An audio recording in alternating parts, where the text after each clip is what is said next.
Hello guys, எல்லாருக்குமே வணக்கம். இன்னைக்கு நம்ம ஜஸ்டிஸ் ஃபார் ஜெனி அப்படின்ற ஒரு வித்தியாசமான ஸ்டோரி ரிவ்யூ தான் பார்க்க போறோம். ஜெனி அப்படின்ற ஒரு பொண்ணு தன்னோட பாய் ஃப்ரெண்டோட வெளியே போயிட்டு தன்னோட வீட்டுக்கு வராங்க. வீட்டுக்கு வந்த உடனே அவங்களுடைய கதவு மூடிக்கிட்டே இருக்குங்க. அதே வீட்டுக்கு மறுபடியும் அந்த பொண்ணை மீட் பண்ணலான்னு வர அந்த பாய் ஃப்ரெண்டு எவ்வளவு கதவு தட்டினாலும் அவங்க திறக்க மாட்டாங்க. என்னன்னு போலீஸை கூப்பிட்டு அங்க பார்க்கும் போது தான் தெரியுது, அங்க அந்த ஜெனி பிணமா இருக்காங்க. அதுவும் ரொம்ப மோசமா ஒரு 3 பேரால கெடுக்கப்பட்டு அவங்க இப்படி ஒரு நிலைமையில இருக்காங்க. அப்படி நம்ம ஜெனி இந்த நிலைமைக்கு ஆளாக்குனவங்க யாரு? அந்த வீடு எல்லா பக்கமும் பூட்டி இருக்கும் போதோ எப்படி அந்த வீட்டுக்குள்ள போய் இந்த சம்பவத்தை பண்ண முடிஞ்சது? அங்க காத்திருக்கிற ட்விஸ்டுகள்லாம் என்ன அப்படின்ற எல்லாத்தையும் தான் இந்த கதையில ரொம்ப வித்தியாசமாவே சொல்லியிருப்பாங்க. இது ஒரு அண்டர்ரேட்டடான மூவினே சொல்லலாங்க. இப்போ ஓடிடில அவைலபிளா இருக்கு. வாய்ப்பு இருந்தா பாருங்க. இன்னும் லைக் கொடுக்கலன்னா ஒரு சின்ன லைக்கோட உள்ள வாங்க. நீங்க இப்ப பார்த்துட்டு இருக்கிறது நம்மளுடைய ஃபிலிம் பை. இந்த கதை இப்போ நிகழ்காலத்துல காமிக்கிறாங்க. அப்படி அங்க ஒரு கமிஷனரை காமிக்க, அந்த கமிஷனர் கிட்டயும் ஒரு வக்கீல் இப்போ ஒரு கேஸை போட்டிருக்காங்க. 5 வருஷத்துக்கு முன்னாடி நம்ம ஹேண்டில் பண்ண ஜெனி அப்படின்ற அந்த பொண்ணுடைய கேஸை மறுபடியும் ரீஓபன் பண்ணும் அப்படின்ற மாதிரி தான் அந்த கேஸ் இருக்கு. நம்மளாலேயே ஒன்றும் பண்ண முடியாத அந்த கேஸை மறுபடியும் ரீஓபன் பண்றதுனால என்ன ஆக போகுது அப்படின்ற மாதிரியும் பேசிக்கிட்டு இருக்க. அப்பதான் 5 வருஷத்துக்கு முன்னாடி உண்மையாலேயே அங்க என்ன சம்பவம் நடந்தது அப்படின்ற ஒரு பிளாஷ்பேக்கை காமிக்கிறாங்க. இதோ இருக்காங்க பாத்தீங்களா, இவங்க தாங்க ஜெனி. அவங்க தன்னுடைய பாய் ஃப்ரெண்டோட எங்கேயோ வெளியே போயிட்டு அவங்களுடைய அபார்ட்மெண்ட்டுக்கு வராங்க. ஒரு கார்ல தான் இறங்குவாங்க. கொஞ்ச நேரத்திலேயே அவங்க அபார்ட்மெண்ட்டுக்கும் அப்படியே நடந்து போய் அப்படியே கொஞ்சம் ரெஃப்ரெஷ்லாம் ஆகிட்டு இருக்க. அப்போ அவங்களுடைய ரூமுக்குள்ள ஏதோ ஒரு மர்ம நபர் நுழையிற மாதிரி அங்க காமிக்கிறாங்க. பாக்குற ஜெனிக்குமே ஒரு மாதிரி நடுங்கி போயிடுது. யாரா நீனு அப்படின்ற மாதிரி கத்திக்கிட்டே இருக்கும் போதோ அவங்களோட வாயிலேயே அந்த மர்ம நபர் கைய வச்சு அங்க ஜெனியோட பக்கத்துல வர மாதிரியும் அப்படியே கட் பண்ணா. கொஞ்ச நேரத்தையே அந்த இடத்துக்கு போலீஸ்காரங்க வராங்க. உள்ள நம்ம ஜெனியுடைய பிணத்தை பாக்குறாங்க. பாக்குற அவங்களுக்கோ மிகப்பெரிய அதிர்ச்சிங்க. ஏன்னா சொல்ல முடியாத அளவுக்கு ரொம்ப கொடூரமா அங்க நம்ம ஜெனி பிணமா இருக்காங்க. இப்போ உடனடியா இந்த தகவலை ஜெனியுடைய அப்பா அம்மாவுக்கு சொல்லி ஆகணும்ல. அதனால அவங்க அம்மாவுக்கும் கால் பண்றாங்க. என்னது, என் பொண்ணை யாரோ போட்டு தள்ளிட்டாங்களா? என்னப்பா சொல்றன்ற மாதிரி அந்த அம்மாவுக்கும் ஒன்னும் புரியாம தான் கணவரோட நம்ம ஜெனியோடைய வீட்டுக்கும் வந்துகிட்டு இருக்காங்க. வீட்டு வாசல்ல போலீஸ்காரங்க குவிறாங்க.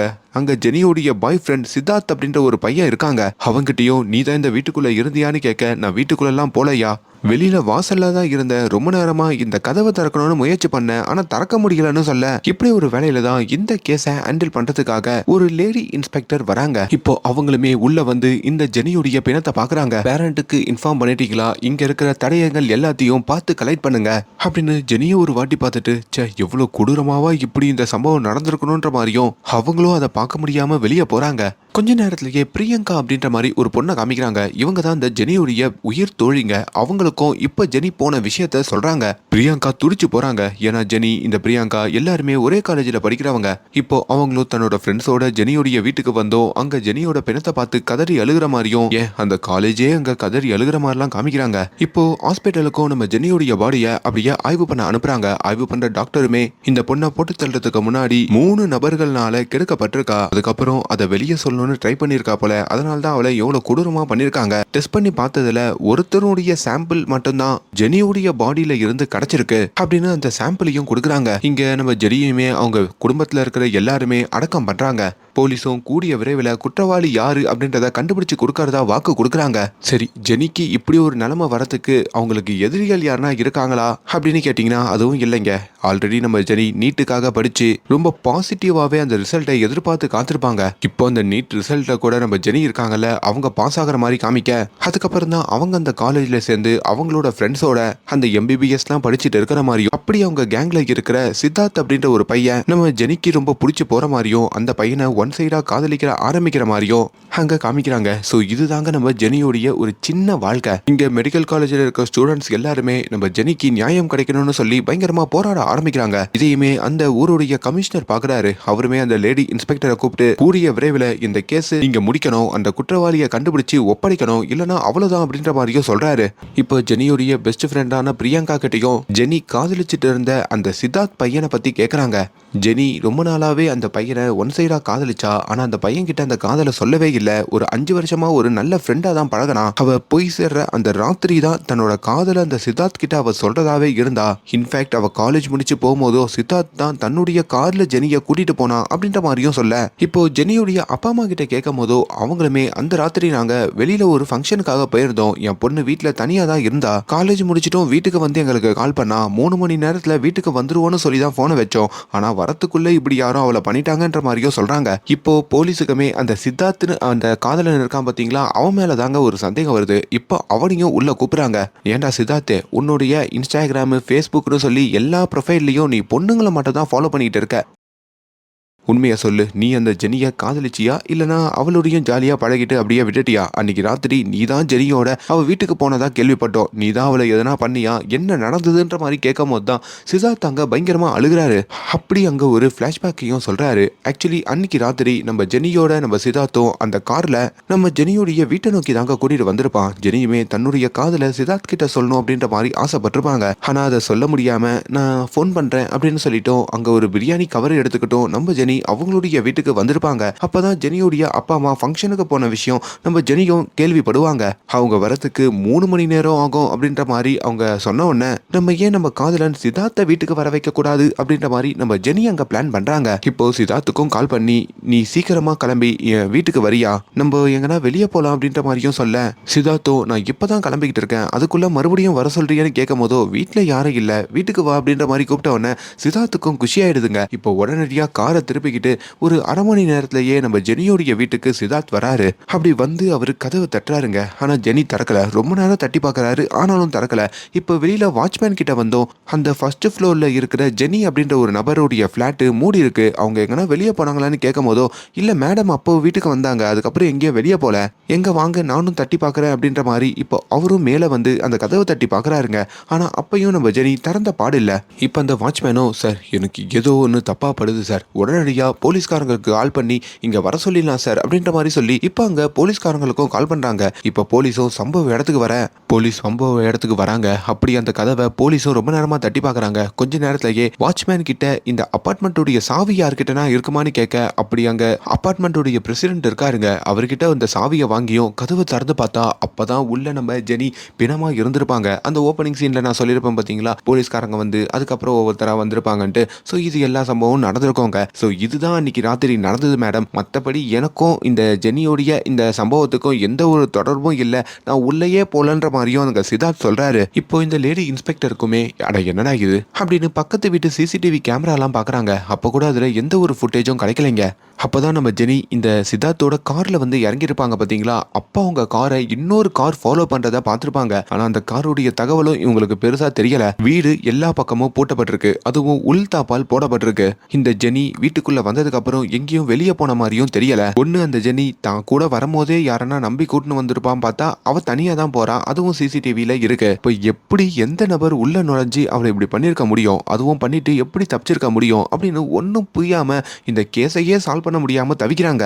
இங்க ஜெனியோடைய ஃப்ரெண்டு பிரியங்கா இருக்காங்க பாத்தீங்களா, அவங்களாலையும் இப்பதான் ஃப்ரெண்டை நினைச்சே தூங்க முடியாம தவிக்கிறாங்க. என்னதான் தான் MBBS படிச்சாலும் நம்ம ஃப்ரெண்டு ஜெனிக்கு நம்ம நியாயம் வாங்கி கொடுக்க முடியலையே, அப்படி இதுக்கப்புறம் MBBS படிச்சு என்ன பண்ண போறோம், பேசாம நம்ம லா படிக்கலாம் அப்படின்ற மாதிரி அங்க நம்ம பிரியங்கா முடிவு எடுக்கிறாங்க. சோ இப்படி ஒரு 4 வருஷம் கடந்து போயிருக்கோங்க. இது வரைக்குமே நம்ம ஜெனியை யார் அப்படி பண்ணா அப்படின்றத இங்க இந்த போலீஸும் சரி மத்தவங்களும் சரி கண்டுபிடிச்சிருக்க மாட்டாங்க. அதனால இப்ப அந்த 4 வருஷம் கழிச்சு லா படிச்சு முடிச்சு நம்ம ஜெனியுடைய ஃப்ரெண்டு பிரியங்கா இருக்காங்க பாத்தீங்களா, அவங்க தான் அந்த கேஸை வாதாடி எப்படின்னா கண்டுபிடிக்கணும், தான் ஃப்ரெண்டு ஜெனிக்கு நியாயம் வாங்கி கொடுக்கணுன்ற மாதிரியும் அவங்க நினைக்கிறாங்க. இப்போ கோர்ட்லயும் வந்து அந்த பெட்டிஷனை ஃபைல் பண்ண இப்போ பிரியங்காவுடைய வீட்டில் பிரியங்காவோட அப்பாவை காமிக்கிறாங்க. பிரியங்கா அப்பா யாரு தெரியுமா, அந்த ஊருடைய கமிஷனர் தாங்க. நீ MBBS படிச்ச, இப்போ உன் ஃப்ரெண்டை எப்படின்னா அவளுக்கு நியாயம் வாங்கி கொடுக்கணும்னு சொல்லி இப்போ லாவும் படிச்சு கோர்ட்டு வரைக்கும் வந்திருக்க. இந்த மாதிரி கேஸ் விசாரிக்கும் போதோ பல விபரீதங்கள் வரலாம், எல்லாத்துக்கும் கொஞ்சம் ரெடியாவே இருமா அப்படின்ற மாதிரியும் சொல்றாரு. இப்போ கோர்ட்லயும் அந்த ஹியரிங் வருதுங்க. அப்படி ஜட்ஜு முன்னாடி வந்தோம் நம்ம ஹீரோயின் இந்த ஜெனின்ற கேஸை 4 வருஷமா கடப்புல தான் போட்டு வச்சிருக்காங்க. CBCID கிட்ட இந்த கேஸை ஒப்படைக்கும் போது கூட அவங்களும் இதை பத்தி பெருசா கான்சென்ட்ரேட் பண்ணல. அதனால உடனடியா இந்த கேஸை இப்பவே எடுத்துக்கிட்டு அந்த குற்றவாளியை கண்டுபிடிச்சு ஆகணும் அப்படின்ற மாதிரியும் சொல்றாங்க. இப்போ கோர்ட்டுமே இந்த கேஸை எடுத்துக்குதுங்க. இப்போ கொஞ்ச நேரத்திலேயே அங்க ஒரு போலீஸ்காரரை கூப்பிட்டு இவரு தான் ஜெனியோடைய கேஸ்ல FIR போட்டவரு, கிட்டத்தட்ட 6 மாசமா அந்த கேஸை விசாரிச்சாரு, ஆனாலுமே உங்களுக்கு எதுவுமே கிடைக்கலன்னு சொல்றாங்க. அது கூட பரவாயில்ல, நான் 2 வருஷத்துக்கு முன்னாடி அனிதா அப்படின்ற ஒரு பொண்ணுடைய கேஸை பத்தி சொல்றேன். வேளச்சேரியில அந்த அனிதா அப்படின்ற ஒரு பொண்ணு எப்படி ஜெனி தன்னுடைய வீட்டு கதவு தாப்பாலாம் முட்டப்பட்டே தன்னோட ரூம்ல பிணமா இருந்தாலோ அதே மாதிரி தான் அந்த அனிதாவும் இருந்திருக்கா. அவளோட உடம்ப ஆராய்ந்து பார்க்கும் போதும் அதுல சில சாம்பிள்ஸ்லாம் கிடைச்சிருக்கு. அவளையும் ஜெனி பண்ண மாதிரி தான் பண்ணிருக்காங்க போல. ஆனா இப்ப வரைக்கும் அனிதாவை இப்படி பண்ணவங்க யாருன்றதையும் கண்டுபிடிக்கல. சோ ஜெனி, அனிதா அப்படின்ற மாதிரி இந்த லிஸ்ட் இன்னும் நீண்டுட்டு கூட போகலாம். அப்ப இது எல்லாம் பண்றது ஒரு நபரா தான் இருக்கணும். அவன் மேபி ஒரு சீரியல் சைக்கோவா கூட இருக்கலாம். ஆனா இத போலீஸ் கவனம் செலுத்தாம இருக்கிறது தான் எனக்கு வேதனையா இருக்கு அப்படின்ற மாதிரியும் சொல்ல. இப்போ துவாரகா மேம் அப்படின்ற மாதிரி இந்த ஜெனியோடைய கேஸ் ஹேண்டில் பண்ண அந்த லேடி இன்ஸ்பெக்டர் இருக்காங்க பாத்தீங்களா, அவங்களையும் ஆஜராக வைக்கிறாங்க. இவங்களும் ஜெனியோடைய கேஸை ஹேண்டில் பண்ணவங்க தான். அப்படி ஹேண்டில் பண்ணிட்டு இருக்கும் போது கட்டட வேலை செய்யற ஒரு லேடி இவங்க கிட்ட தன்னையும் ராத்திரியில வந்து ஒரு மர்ம நபர் கத்தியை காமிச்சு என்ன கெடுத்திருக்கான்ற மாதிரி ஒரு கம்ப்ளைண்ட் கொடுத்தாங்க. ஆனா அந்த கேஸையும் இவங்க அப்படியே விட்டுட்டாங்க. என்ன கேட்டீங்கன்னா இந்த ஜெனியுடைய கேஸுக்கும் அந்த கட்டிட வேலை பாக்குறேன்னு சொல்லி இவங்க கிட்ட ஒரு லேடி கம்ப்ளைண்ட் கொடுத்தாங்களா, அந்த கேஸுக்கும் ஒரு கனெக்ட் இருக்கலாம், அதை பத்தி இவங்க கிட்ட கேளுங்கன்ற மாதிரி இப்ப அந்த துவாரகா மேம் கிட்டையும் ஹீரோயின் சொல்ல, இப்ப ஜட்ஜும் அங்க துவாரகா கிட்ட அதை கேக்குறாங்க. அப்பதான் கட்டிடத்துல வேலை பாக்குற ஒரு லேடி தான் கிட்ட கம்ப்ளைண்ட் கொடுத்ததா அவங்களும் ஒத்துக்கிறாங்க. இது எப்படி இப்ப வாதாடுற நம்ம ஹீரோயின் பிரியங்காக்கு தெரியும்னு கேட்டீங்கன்னா, ஜெனியுடைய கேஸை மறுபடியும் கோர்ட்டுக்கு எடுத்துக்கிட்டாங்கன்ற மாதிரி சொன்னாங்க பாத்தீங்களா. அதுல நம்ம ஜெனிய அந்த மர்ம நபர் எப்படியெல்லாம் கெடுத்திருக்கான், எப்படி காயப்படுத்திருக்கான் அப்படின்ற மாதிரி சில தகவல் இருக்கோங்க. அதை பார்க்கும் போதோ இதே பேட்டர்ன்ல தான் என்னையும் இந்த கட்டிட வேலை முடிச்சதுக்கு அப்புறம் ஒருத்தன் கத்தியை காமிச்சு இப்படி பண்ணா அப்படின்ற மாதிரி அதை தெரிஞ்சுக்கிட்டு கண்டுபிடிச்சிட்டு இப்ப நம்ம ஹீரோயினை பார்த்து அந்த கட்டிட வேலை பார்க்குற அந்த லேடி வந்து சொல்லியிருப்பாங்க, இதை நீங்க கம்ப்ளைண்ட் கொடுத்தீங்களான்ற மாதிரி கேட்கும் போதோ எனக்கு அப்போ கல்யாணம் நிச்சயம் ஆயிடுந்தது. நான் கட்டிட வேலை பார்த்துட்டு தூங்கும் போது தான் திடீர்னு ஒருத்தன் தாடியெல்லாம் வச்சுக்கிட்டு கத்தியை காமிச்சு என்கிட்ட தப்பா நடந்துக்கிட்டான். எங்க அதை வெளியே சொன்னா கல்யாணம் நின்றுடுமோன்னு சொல்லி நான் சொல்லாம மறைச்சிட்டேன். இப்போ ரொம்ப வருஷம் கழிச்சு அதே பேட்டர்ன்ல இன்னொரு சம்பவம் நடந்திருக்கிறத நியூஸ் பேப்பர்ல பார்த்து தெரிஞ்சுக்கிட்டேன். அதனால்தான் இப்போ அதை உங்ககிட்ட சொல்றேன் அப்படின்ற மாதிரியும் அங்க அவங்க அந்த அடையாளங்களை சொல்றாரு. இப்போ இந்த லேடி இன்ஸ்பெக்டர் இருக்காங்க பாத்தீங்களா, அவங்களும் இந்த ஜெனியோடைய கேஸ்லயும் அனிதாவோட கேஸ்லயும் அவளை ஏன் இப்போ இந்த கட்டட வேலை பார்க்குற அந்த லேடியோடைய கேஸ்லயும் ஒருத்தர் சம்பந்தப்பட்டிருக்கான்ற மாதிரி கொஸ்டின் பண்ணிருப்பாங்கல்ல, அவங்களுடைய எல்லா சாம்பிளும் ஒன்னா மேட்ச் ஆகுதா அப்படின்ற மாதிரியும் டெஸ்ட் பண்ணி பார்க்க சொல்றாங்க. இப்ப டெஸ்ட் பண்ணி பார்க்கும் போதும் அது எல்லாமே மேட்ச் ஆகுதுங்க. அது மூலயமா அது எல்லாம் ஒருத்தன் தான் அப்படின்ற மாதிரியும் தெரிய வருது. இப்ப மேற்கொண்டு இந்த கேஸ்ல விசாரிக்க நிறைய பெண்கள் தன்னையும் ஒரு நபர் கத்தியை காமிச்சு இந்த மாதிரி கெடுத்திருக்கான் அப்படின்ற மாதிரி கம்ப்ளைண்ட் குவிஞ்சிக்கிட்டே இருக்குங்க. அப்படி அவங்களோட தடயங்கள்லாம் வச்சு பார்க்கும் போதும் அதுவும் அதே சேம் நபர் தான் தாடி வச்சிருக்குவேன் அப்படின்ற மாதிரியும் தெரியுது. இப்ப அந்த தாடி வச்சிருக்கிற அந்த மர்ம நபரையும் எல்லா இடத்தையும் தேடுறாங்க, எங்கேயும் காணோம். அப்பதான் நம்ம ஹீரோயின் பிரியங்கா ஒரு ஐடியா கொடுக்கறாங்க. கல்கத்தால ஒரு கேஸ் இருந்தது. அதாவது அங்க ஒரு சைக்கோ இருந்தான். பொண்ணுங்க கிட்ட தப்பா நடந்துட்டு அதுக்கப்புறம் போலீஸ் கிட்ட மாட்டக்கூடாதுன்னு சொல்லி ஒரு சின்ன பெட்டி கேஸ்ல அப்பப்போ ஜெயிலுக்கு போயிடுவான். அவன் ஜெயிலுக்குள்ள இருக்கிறதுனால போலீஸ்காரங்களும் அவனை கண்டுபிடிக்க முடியாம வெளியில தேடிட்டு விட்டுருவாங்க. அதுக்கப்புறம் ரிலீஸ் ஆயிட்டு மறுபடியும் இதே மாதிரி பேட்டர்ன்ல பண்ணிக்கிட்டே இருப்பான். மேபி இப்ப நம்ம தேடிக்கிட்டு இருக்கிற அந்த குற்றவாளியும் அதே பேட்டர்னை ஃபாலோ பண்ணா அவன் ஏன் இந்த சம்பவத்தெல்லாம் பண்ணிட்டு ஜெயில போய் ஒளிஞ்சிருக்க கூடாது அப்படின்ற மாதிரியும் ஒரு கொஸ்டினை எழுப்ப அது இவங்க எல்லாருக்குமே ஒரு பெரிய ஐ ஓப்பனிங்கா இருக்குங்க. அப்பதான் இந்த நியூஸை கேள்விப்படுற கேரளா போலீஸ் கிட்ட இருந்து இவங்களுக்கு ஒரு ஃபோன் கால் வருதுங்க. அதாவது கண்ணூர் ஜெயில இதே மாதிரி மர்மமான ஒரு அந்த கைதியுமே அடிக்கடி சில பெட்டி கேஸ்ல கைதாகி உள்ள வர மாதிரியும் அவருக்கும் தாடியெல்லாம் இருக்குன்ற மாதிரியும் சொல்றாங்க. இப்போ அந்த மர்ம நபரை இப்போ போலீஸ்காரங்களும் வந்து பிடிக்கிறாங்க. அப்படி பாதிக்கப்பட்ட பெண்கள் கிட்ட உங்களை இந்த மாதிரி பண்ணது இவன் தானா அப்படின்ற மாதிரி கேட்க அவங்க எல்லாருமே ஆமான்னு சொல்றாங்க. அதை வச்சுதான் இப்ப அந்த குற்றவாளியையும் இவங்க பிடிக்கிறாங்க. அதாவது 5 வருஷம் கழிச்சு பிடிக்கிறாங்க. இப்ப அந்த குற்றவாளியையும் அடிச்சு இவங்க கோர்ட்டுக்கு கூட்டிட்டு வர அந்த குற்றவாளி கூண்டுல வந்து ரொம்ப திமிராவே நிக்கிறாங்க. அதை பாக்குற நம்ம ஹீரோயின் பிரியங்காக்கும் அவ்வளவு கோவம் இருக்கு. இப்போ அவங்கிட்டையும் எதுக்காக இந்த மாதிரியான விஷயங்களை தொடர்ந்து பண்ணிக்கிட்டே இருக்க, என்ன மோட்டிவுக்காக பண்ற, உனக்கு மனதளவுல எதனா பிரச்சனை இருக்கா, இதுல வேணுமுன்னே பண்றியான்ற மாதிரி கேட்கும் போது தான் அவன் அந்த இடத்துல ஒரு உண்மையை சொல்றாங்க. எனக்கு பெண்கள் விஷயத்துல ஒரு மிகப்பெரிய வீக்னஸ் இருக்கு. எனக்கு அழகான பெண்கள் நான் யாரை பார்த்தாலும் அவங்கள அடைஞ்சிடணும் அப்படின்ற மாதிரி ஆசைப்படுவேன். அப்படி நான் பாக்குற பொண்ணுங்க எல்லாரோடைய வீட்டுக்கும் ராத்திரி ஃபாலோ பண்ணிக்கிட்டு போவேன். முதல்ல அவங்க கிட்ட கத்தியை காமிச்சு அவங்க கிட்ட ஒன்னா இருக்கணும்ன்ற மாதிரி நினைப்பேன். அதுக்கு ஒத்து வந்த பெண்களோட ஒன்னா இருந்துட்டு அதுக்கப்புறம் அங்க இருந்து கிளம்பிடுவேன். அதுக்கு எதனா பொண்ணு ஒத்து வர மாட்டேன் அப்படின்ற மாதிரி அடம் பிடிச்சா அவளை அதே கத்தியால போட்டு தள்ளிடுவேன். அதுக்கப்புறம் தடயத்தை கிளியர் பண்ணிட்டு பெட்டி கேஸ்ல ஜெயிலுக்குள்ள போயிடுவேன். என்ன யாரும் கண்டுபிடிக்க மாட்டாங்க. இப்படிதான் பல சம்பவங்களை பண்ண அப்படின்ற மாதிரியும் அங்க ஒத்துக்கிறாரு. அதுலதான் அந்த கட்டட கட்டுற பொண்ணையும் இந்த வில்லன் பார்த்திருப்பாரு. அவங்கள பார்க்கும் போதே இவருக்கு ஒரு மாதிரி டென்ஷன் ஆயிருக்கோங்க. அவங்க ராத்திரி தூங்கிக்கிட்டு இருக்கும் போதோ அவங்க பக்கத்துல ஒரு கத்தியோட இந்த வில்லன் வந்திருப்பாரு. அவங்களும் ரொம்ப பயந்துருப்பாங்க. என்ன எதுவும் பண்ணிடாதுன்னு சொல்லிட்டு இந்த வில்லன் கேட்ட மாதிரியே அவரோட ஒன்னா இருந்திருப்பாங்க.